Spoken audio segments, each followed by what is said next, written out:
गीताध्यायनशीलस्य प्राणायाम परशश्च नैव शान्तिः पापानि पूर्वजन्म कृतानि च।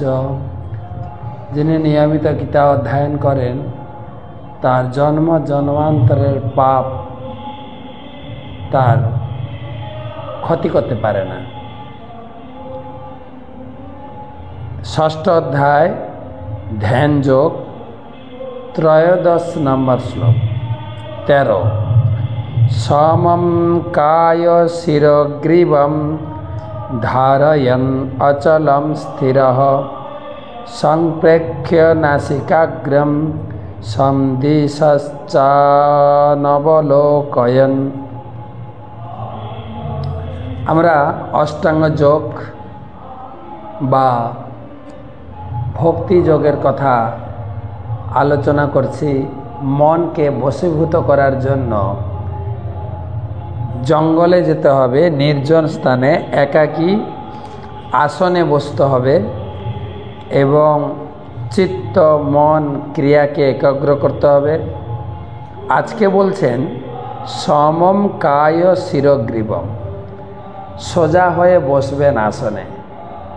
আর কি না, শরীর মস্তক গ্রীবাকে সমান্তরালভাবে রেখে অন্যদিকে দৃষ্টি নিক্ষেপ না করে নাসিকার অগ্রভাবে দৃষ্টি নিক্ষেপ করে যোগ অভ্যাস করতে হবে। সোজা হয়ে বসতে হবে, বক্রভাবে বসলে হবে না, দৃষ্টিপাত এদিক সেদিক দিলে হবে না।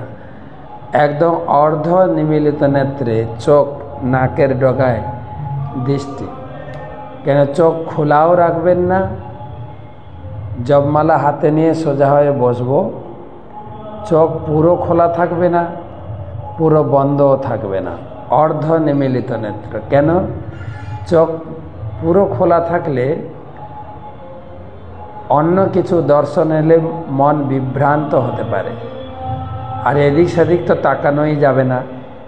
তা আমরা কি করি, জপের মালাটা নিয়ে পাইচারি করতে থাকি আর এদিক সেদিক দুনিয়া দেখতে থাকি, তাতে তো আরও মন চঞ্চল হয়।